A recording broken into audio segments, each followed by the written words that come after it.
Okay, it's a little breezy and a little bit sunny today, but I need to get these apple trees in the ground. We have some rain coming tomorrow, and it's around the first weekend in March, so they need to be planted while they're dormant. We had a little bit of warm weather and some stuff started kind of popping back out, but then it's getting cold again. And last year, a lot of the stuff started popping out, and then in March it got down to 21 degrees for about 4 days and killed a lot of stuff back. And one of the things we're trying to do here at Gobbler Ridge is I pulled up all the shrubbery around the house, and we replanted with like pomegranates, goji berries, elderberries. We planted cherries and raspberries, blueberries. And in this section across the way there, when I was bulldozing for the chestnut orchard over in here, we'll go up there in just a moment, I have an apple orchard. And I've got a pink lady right here. Let's see. Yeah, that's my pink lady. And then my mother's personal favorite, the first tree we planted didn't make it. So this year, I'm planting 2 Honeycrisp apples for my mother. I've also got some Jonah Max up there. I've got 2 Granny Smith, which are my favorite, and an Arkansas Black. Got 3 different pear trees, so trying to make this land produce for me. So some of those apples should come in. They should come in at different times and give us a steady stream of apples. So let's go get these things put in the ground before the rain comes. Well, across the driveway over there, I've got a couple of pear trees planted. One's for pollinating. Some of them are self-pollinating, but I'm trying to plant a couple of different varieties on that. As you can see, they're already starting to bloom. And then over here, while I had the bulldozer, I took out a swath of trees. I had been trying to plant apple trees, and then I would just take a chainsaw and I would cut around them, and it turned out to be a lot more work, even though this is about a 12, 14-year-old clear cut. And the trees, as you can see in the background, they're not that big. When you start getting in there and cutting them one at a time with a chainsaw, it got to be a lot of work. So while I had the bulldozer last year, I went ahead and cleared this little alley for my apple orchard. Right here is the pear tree that I have already planted. It's a Kiefer pear. As you can see, it's already got some blooms on it. And to keep the deer off of it, I've been putting in these fence posts. And in just a minute, I'm going to show you the best $29 I've ever spent. I'm going to also mix in a couple of areas some blueberries that my wife got. Very high in antioxidants, so they're good to have on the homestead. And then you may notice there's still some rocks and stuff out here that I have to come pick up, but homesteading is a lot of work, and it's just making improvements day to day. Now, I did leave a few pine trees in a couple of spots here. Once the fruit trees start getting to the point where they're going to need a little more sunshine and they start spreading out, I'm going to cut these trees down, and I'm going to mill them for projects around the homestead. Won't be doing a whole lot of milling, but I'm going to get some kind of a chainsaw mill probably. So I left those when I did the bulldozing, and we'll come back and use those resources later. But as you can see down here, I had tried some different fencing techniques. I tried using the saplings. I came back in and I got those poles on clearance at the end of the season one time for $1 a piece, so they didn't work out too good. So these fences here, that's what I should have done in the first place. So I've been buying some poles every couple of weeks and fencing those in. So I also bought one other little tool that I'm going to show you in a moment. Is the best 29 bucks I've spent. But for now, let's go get these trees in the ground.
Okay, now one of the things I want to do, because this area, if I actually look at the soil samples they have, it's not the best soil. It's good for growing pine trees, which means it's very acidic soil. But blueberries like acidic soils. Other plants though, and other trees, they like it a little sweeter, a little higher pH. So I'm going to mix in a little bit of topsoil with the native soil. Not too terribly much, because I don't want to introduce too many bacterias and other microorganisms that may damage the roots. And that's when we compost a lot of our fruits and vegetables that we don't eat and what have you. But if you mix compost in with your soil, there's a great chance you're gonna, because that's decomposing and has so many microorganisms in there, a great chance you're gonna introduce some disease to your roots and your trees won't survive. So I've dug the hole. We're gonna try to pop this bucket off of it.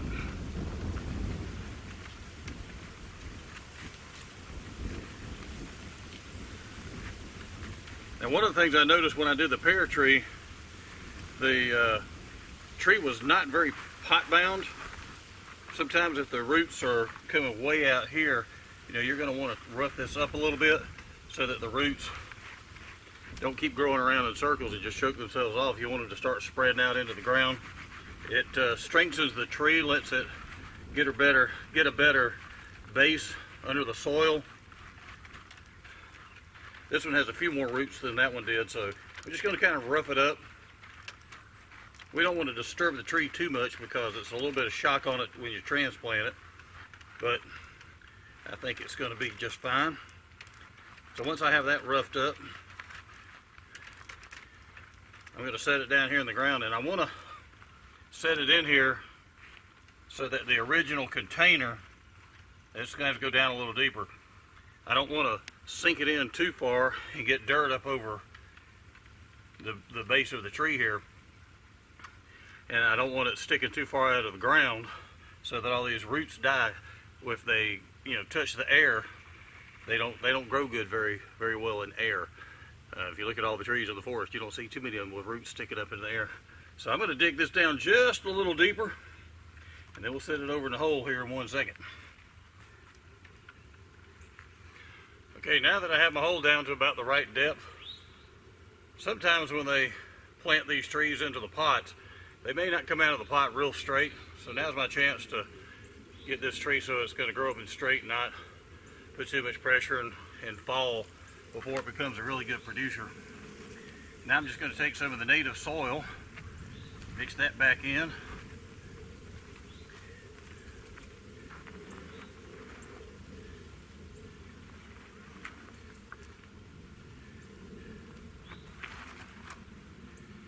To make sure that looks still pretty straight.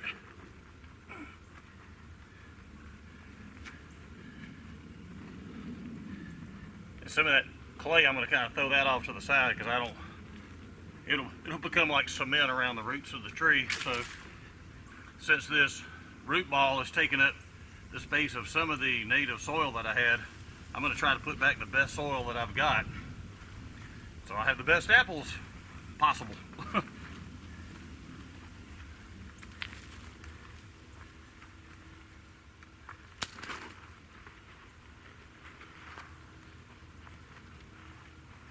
Now, like I said, the roots don't like air, so when you dig this up, you're going to fluff up the dirt. It's not going to be as compacted. You don't want to do this too terribly hard and compact the roots, but I'm going to press down on there a little bit and firm it up, pretty much like you would firm up a seed bed once you had planted that in a garden, or planting pastures or deer food plots and things of that nature. That's why you run a cultipacker back over that. So I'm going to do that a little bit with my hands here. Like I said, just a little bit, not too hard.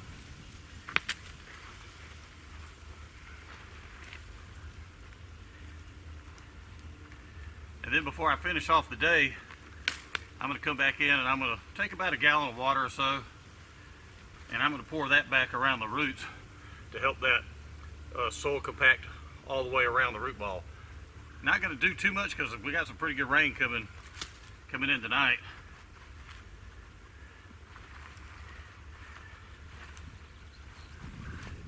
And some cold weather coming. I don't want to freeze the root ball too badly, but I think that's pretty good. We're going to level it back up to where it's about the same height as you see as the original soil was.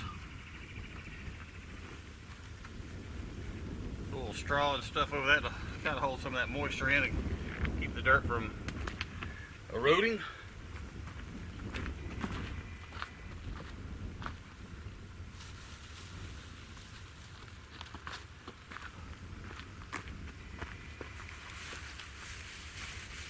Also helps with weed competition. On all my chestnut trees, I put weed mats around all that, but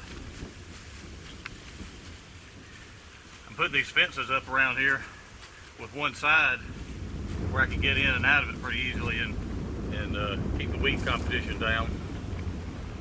All right, that's got a good caliper size on that trunk. Limbs going off in every direction, so I believe this Honey Crisp is in the ground, ready to start growing. Hey Mom, this one's for you. All right, I was showing you where I tried putting some saplings up to put my fences around. They rotted at the bottom and everything fell over. I'll show you an example of that in a minute. I tried these little small garden poles that have a little metal rod with a plastic coating around that. Got those for $1 a piece. I said, hey, they're metal, they'll do fine. They did not. So I'm just taking to getting some fence posts, because if you don't protect your trees out where I'm at, I'm on the western edge of the Georgia Piedmont region, about equal with Macon, between Macon and Columbus, in that general vicinity, and that is an area that has a very high deer density. So if you don't protect your trees from deer either rubbing their antlers during the fall and winter during the rut, or just walking along and nipping off all your leaves, you need to protect them until they can get tall enough where the deer can't reach up and nip the leaves off, and where they get a big enough trunk caliper, big enough around where they're not really going to do a lot of rubbing with their antlers and kill your trees. These things are about 28 bucks a piece, so you want to protect that investment.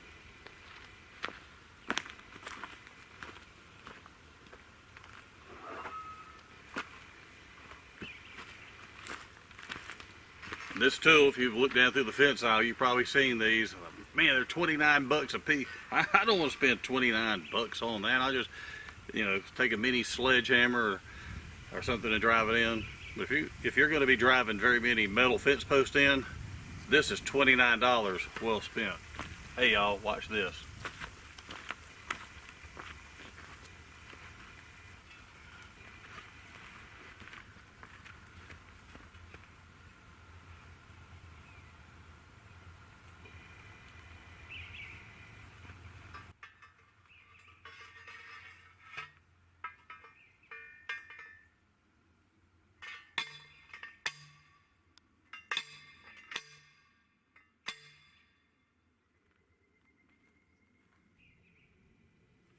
That's loud.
Whew. Not only is that $29 well spent, it's a pretty good arm and shoulder workout, but it beats knocking a finger with a mini sledge or getting it crooked. They go in, you know, fairly straight going around these rocks and things. So if you're going to be putting in very many metal fence posts, don't overlook that tool. Highly recommended. All right, one of the little tricks I do when I'm putting this fence around the tree is, no matter how straight you try to drive these posts into the ground, they're never going to be perfectly straight. I'm dealing with this plastic material, has a little flex in it, so you're not going to get a perfect fence. But one of the things I do is I'll start at this off corner over here.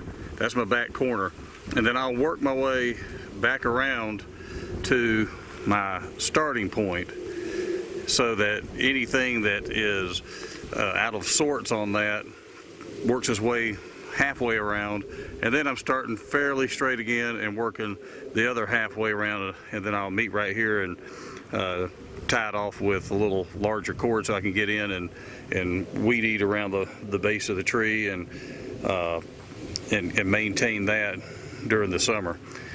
The other thing that you want to do is, we're not only trying to keep deer out of here, we're also trying to keep rabbits out of here. And those of you who've done any projects where, you know, for instance, making a birch bark backpack or quiver and things of that nature, you know you never want to score all the way around the entire tree, because if you do that, you'll kill that tree.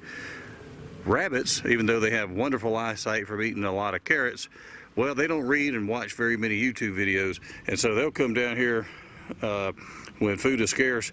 If they get under here, they'll eat all the way around the base of your tree, and it'll kill your fruit tree, and you're starting back from square one. Luckily, I'm an industrial engineer by trade, and so I have another source of income. The farm and all is more for retirement and a hobby, and yeah, I do want to eat off of it at some point.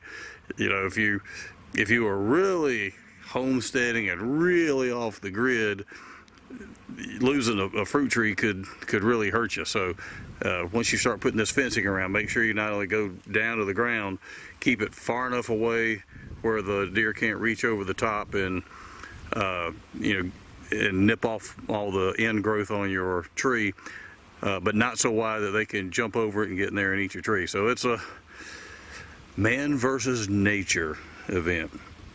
All right, I'm gonna go finish this up. I'm just using bank line. I like using bank line to tie these off because with it being waxed, it'll last for a long time. I'm not getting back in here. When I put this part over here on this part of the gate, I'm gonna use, you know, just a larger gauge cordage here. This is just a cotton poly blend. You know, as it wears out, I can replace that fairly easily, but it's a much easier knot to untie. Once you tie a square knot in bank line, it's not coming out. You're going to be cutting it off. So if I want to get in and out, I'm using a little thicker gauge cordage for that. All right, I'm going to get back at it and finish this fence off, and this tree will be ready to water in and move on. Okay, I'm using this bank line to tie this off, and although I like certain knots for different things, I'm just using probably the first knot, if you were ever in Boy Scouts, that you learned, the overhand knot. I use more exotic things. I don't know if you call them exotic, truckers hitches, sailors hitches, prussics, alpine butterfly bends, all, you know, each knot has constriction knots that, you know, they all have a different use, a specific use, or, you know, there's certain knots that are good in other situations. Here is just left over right, right over left. I double up on that, left over right, and right over left. Just a double square knot right there. Doesn't have to be too fancy, just has to keep the fence from falling off my post. Maybe we'll do some better knots later, but for what we're doing, that works. Okay, it's really starting to get windy, and even with the windsock on, I'm afraid the audio may be annoying. So last thought I'm going to leave you with here, when I was planting the apple trees over in the apple orchard, I'd pick up a couple gallons. These are 2.5 gallon pots, so hey, that's 5 gallons of rocks. And like I said, either with the tractor, I've got a little dump bucket on the back, or I've got a cart that goes on the back of the golf cart. And what I do is, as I get them, I come and use rocks on the homestead. That's why they say it's good to have a homestead. Some people don't like to see a lot of rock.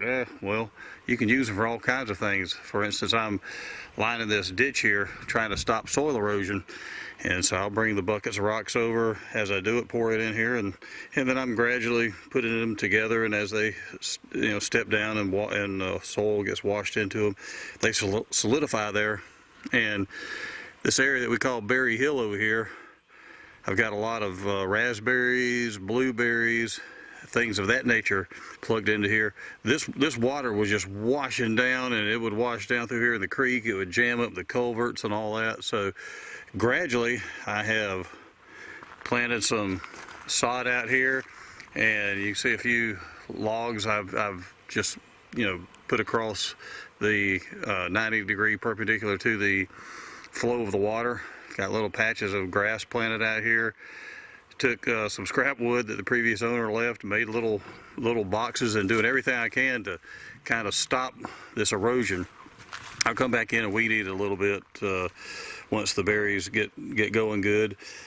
But over the course of the winter, I just wanted all the roots and anything that would hold dirt in there. I wanted to leave it. And as you can see, where these ditches were, where I put that strip of sod across there, that is starting to somewhat level up. So inch by inch, anything's a cinch, as my mother always would say. Unless, of course, you're doing true homesteading and you need to build a log cabin for the winter and it's late September, you probably need to move a little faster. But one of the things, around here, I use my mama saying, inch by inch, anything's a cinch. And so as we continually improve this a little at a time, we just make our homestead that much better. So here's to you, Mom, for my inspiration. All right, that's ought to do it for this video. I've got to go water these trees in and try to beat this incoming rain so that I've got everything planted and ready to go. So until next time, I'll see you turkeys on the next video. Okay, a quick little postscript update from yesterday. The rains did come in. I've got the pear tree planted. I got the remaining apple trees planted. I now have 8 apple trees out there. Got Honey Crisp, Jonah Mac, Granny Smith, Arkansas Black, Pink Lady. Just got a variety of apple trees out there. Got the 2 more that I need to refence. They have the old style fencing on them, but there's the apple orchard. Down on the far end, outside of the fences, I've got 2 pecan trees, and then right over here, I've got a few blueberry trees. So got that project done, but with the rain coming in and all, I didn't, film everything, but making the farm, the homestead, the property, the whatever you want to call it, is getting better every day. Hopefully in the next few years these apple trees will produce me some food. I battled the drought the first year. Second year everything bloomed out, and end of March, 1st April, we had 4 days of 21-degree weather. Possibility of some 20-degree weather coming in the next 3 days. So I'm glad I've got a real job, and this is just kind of a hobby homestead, hobby farm. If I was depending on this for my livelihood, I'd be skinny. But anyway, got that done, and we'll see you guys on the next video.